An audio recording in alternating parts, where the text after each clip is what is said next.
morning. I am here to talk about life is beautiful till the last breath. I did not have any idea about this until a few years ago. I was working at a university in the US as a faculty, and part of my teaching responsibility, I had to supervise MSW students placed at different agencies. And one of my students that I was supervising was placed at a children's hospice. During our meetings, weekly meetings, she shared how she prepared little children to die. I was quite taken aback, overwhelmed, even though I was her faculty supervisor. How do you do it? I don't think I can handle that. That's what I told her. That semester, I visited the agency where she worked as part of the supervision. And then I told the agency supervisor the same thing. I'm quite overwhelmed by the idea of death. I was a chicken when it comes to talking about death. And I avoided the concept all my life. And the supervisor told me, it's not that horrifying. Death is beautiful. Why don't you volunteer with us? You will be able to overcome your fear of death. Now, here was a challenge. I was overwhelmed, I was frightened, but still, I said, let me give it a shot. So I joined them as a volunteer. Monday through Friday, I was teaching at the university. And on weekends, I started volunteering at this hospice unit, preparing people to die. And soon I was fascinated by the work that we were doing. It was not all that bad. Yes, it was emotionally charging, emotionally draining. But I realized death is part of life. And as the semester ended, there was a vacancy at the agency. I continued with my volunteering. My university job was paying all my bills, and my weekend job was giving me life's purpose and meaning. So when there was a vacancy, they said, why don't you join us as a triage counselor? And reluctantly, I said, yes, I think I will do it. And I joined them. Friday, 5 o'clock, my shift began, and I worked till Monday morning, 8 o'clock. After that, I had to rush to the university to teach. Every time there was a death, someone was sinking, someone was dying, they would give me a call, and I had to go there, make funeral arrangements, be with the family. A lot of emotions. And unlike our culture, Western cultures are not that accepting of death, and that was really a challenging job. So semester passed, my work continued. I was coming home on holidays once a year. And when I came home and my hometown, I was in for a shock that my hometown of Mangalore did not have a single hospice unit. And palliative care was unheard of. I visited the oncologists here and asked them, what do you do with your advanced patients who do not have a hope of cure? And they told me, point blank, we send them home to die. And how did they die, you wonder? Most of them in excruciating pain without pain management, with fungating ulcers, which sometimes had maggot infestation. Horrible way to die, just before a person's journey ends. I was disturbed by this thought, but I didn't know what can I do, single woman. So I brushed it off. I came home every year and I returned after holiday. Something was pricking inside. Something was disturbing me. After 7 years teaching at the university, I was up for a sabbatical of a semester. I had an agreement with Sage Publications to publish a textbook. We are given the entire semester off. I had the title of the book ready and chapter titles drawn out. A few of my colleagues even volunteered to write a few chapters. I was working on the synopsis to be sent to Sage Publications. I got this brochure in the mail about a pilgrimage to European shrines. I said, yes, I have the whole semester to work on the book. So let me just give it a shot. Let me just go on this trip. Not as a pilgrimage, but I deserve a vacation. I deserve a holiday. It was only costing $3,000 and 10-day trip. Book can wait. So I went on this pilgrimage. Throughout this pilgrimage, we went to Fatima, we went to Lourdes, we went to Spain, we went to Montserrat, all these wonderful places. And at the end of the pilgrimage, the message was clear. I had to go back to India to work with the dying. The thought was horrifying. It was very disturbing. I was afraid. But I guess it was a call from above. So that transformative experience really brought about this revelation that I had to return. I came back to the university, typed my resignation letter, handed it to the provost, and shared my ideas with a few of my colleagues. Everyone laughed at me. They thought I was going through a midlife crisis. I had my green card, I had a house, I had a car, I had a lucrative profession and a comfortable life. You're crazy, they told me. I too thought for a second, maybe I am. But soon I realized it's not so. There is something more I have to do. And teaching in the US is not it. So I came back 2006, returned home to start this 15-bed hospice, thanks to the benevolence. Whatever I brought with me from selling my house and selling my car and breaking my retirement account was not enough. So finally, I came back. People trusted me. People believed that something's going to happen. So this 15-bed hospice, as a unit of another registered trust, started functioning in the year 2008, 2 years later. To date, we've had about 1,100 people who've had a comfortable end to their life. Peaceful, dignified death. Even now, I am not so comfortable with death. Every death diminishes us. But then, death is part of life. Death is beautiful. We cannot abandon people when they are diagnosed with life-limiting condition. So a team of dedicated staff, benevolent donors, and a lot of well-wishers are holding our hands as we wipe the tears, as we hold hands with our patients and their loved ones, preparing them to die. Most of us woke up today. We're all lucky. Many people are not so lucky. Many did not see the light of day today. So we have to cherish every minute, every moment. I learned a lot of lessons from my patients.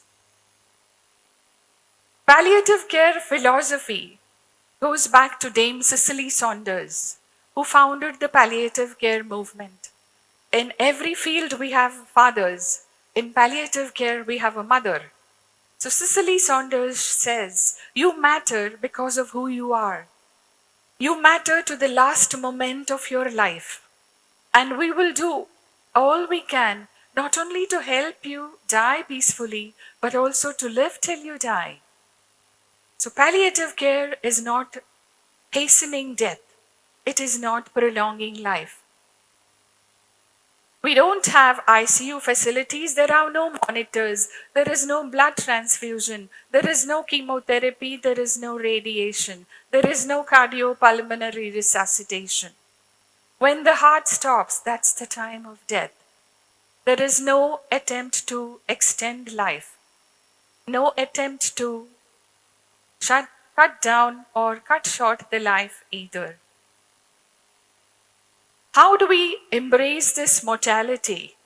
All of us are here for a brief time. We're not going to be here permanently. But most of us do not realize this, me included. We pursue things which are not of real value. And when it dawns on us that there is more to life, sometimes it's too late. So now is the time to come to terms with our own mortality so that we can accept death as part of life. There is grief, there is pain. Saying goodbye to loved ones is not very easy. But in palliative care, people know they are going to die. When you die in an accident, you don't even get a chance to say goodbye to your loved ones. No one holds your hand in an ICU. But in palliative care, the family members are right there holding your hand as you slip away, and that is a wonderful moment. Even though it is a painful moment of a person's life, you don't allow them to slip away alone. You are part of their final journey. Death is this journey, and on this journey, we learn a lot of things. And my message to you is you write down what you want, how you want to be disposed, whether you want to donate your body, whether you want to donate your organs, whether you want ICU placement, intensive care unit placement, whether you want resuscitation, or whether you want to accept natural death. When you put this in writing, it saves a lot of guilt and heartache to family members, and they will honor your decisions to the letter. So this is what we call a living will. Everyone can make a living will. We don't have to wait till we are 90, because most of us, we do not even know if we have 90. So today is the time. How to live life to the fullest. There is resilience. Just because someone is diagnosed with cancer doesn't mean that they are weak, they are vulnerable. Their life is over. I have learned lessons of resilience from a little 6-year-old boy whose mother was diagnosed with cancer. She was our youngest breast cancer patient, 29 years old. And her cancer had spread to the skeletal system. So when the oncologist told her husband, "Your wife has very few days to live. We cannot do anything about it." Husband just vanished from the hospital and no one found him since. We don't know what happened to him, whether he did not want to take responsibility or whether he was in a state of shock. After 10 days at the hospital, she was moved to the hospice unit. And this little fellow, 6-year-old, was taking care of her, her only source of solace and support. And he would flex his muscles and say, "Mother, I am the man. Where is the man of the house? I am a man." And this short a man. So one day I saw him. He was knelt by her bedside. I usually visit all my patients before going home, because I don't know if I will be there tomorrow morning or if they are going to be there. It works both ways. So when I went there, he was completely in contemplation. So what I asked him after he finished, "What are you asking God?" He says, "Nothing." I said, "Are you asking God to keep your mother here as long as possible?" He says, "No, madam. My mother cannot be cured. She's not going to be here for a long time." "What did you ask God? To cure her illness?" "No, doctor has already told me her illness is not curable. Father is gone, mother is going, and here is a 6-year-old brave fellow. And you'll be surprised what he told me." I was surprised too. "Madam, I asked God to take her as soon as possible, because I cannot bear to see her pain." She was sinking. She was in excruciating pain, and she was resisting morphine because she wanted to spend as much time as possible with her son, because morphine made her groggy, drowsy. So this is resilience. Palliative care is not bad. Hospice care is not bad. There are many lessons. Only when we are faced with adversities, we come to know that there is more to life. And this is how you live life to the fullest, till the end. Other 6-year-olds at the supermarket, you see them throwing tantrums for a candy bar. And this 6-year-old had shouldered the responsibility of supporting his mother's care on his tender shoulders. And he was successful. She died a few weeks later. 3.5 weeks she was with us. Life is really precious. We can all make a difference. We don't have to do big things, but little things with a lot of love. I remember one day a group of volunteers from this whole institution came to our center. They asked me, one person even had a guitar on his back. Madam, can we sing for your patients? I said, why not? I think patients would enjoy it. And they went around room to room singing songs. There was one gentleman who was a retired bank officer. He was diagnosed with dementia. He was totally horizontal in bed because of chest congestion and pneumonia. So they sang a 1960s song and he enjoyed the lyrics very much. He even accompanied them in singing the chorus. And then when it was over, he called me, Madam, how much do they charge for a song? I was shocked. I said, sir, it's free. Then you asked them to sing 4 more songs. When the group of students heard this, they said, instead of wasting our time chatting in the hostel, we are going to come here every week if you allow us and we'll sing. And that's what they did until they graduated. The group of students came and they sang and they made the lives of our patients happier. And when they sang their songs that evening, they required less morphine. So there are little things we can do every day. These are lessons. We don't have to do big things. I'm also involved in suicide prevention. We can do, and see there are a lot of youngsters here. We can be gatekeepers for each other. Unmute ourselves. Life is precious till the last breath. Let's not cut it short. I have learned the value of life from our patients. They bargain for a few more days. Can I have a few more days? I have to take care of some unfinished business. Because for them, the reality is, I won't be there to see my son graduate. I won't be able to attend my daughter's wedding for most of them. But we are not that unlucky. So we can do a lot. And this is my message. Live every minute, every moment. Life is precious. We can all make a difference in people's lives, one person at a time. We cannot prevent suicides, all suicides, but 8 out of 10 suicides are preventable. And we can all do to listen, to care, to be there, to give them company. They don't need solutions, they don't need advice. All they need is an empathetic ear that can listen to what they have to say. Thank you very much for listening.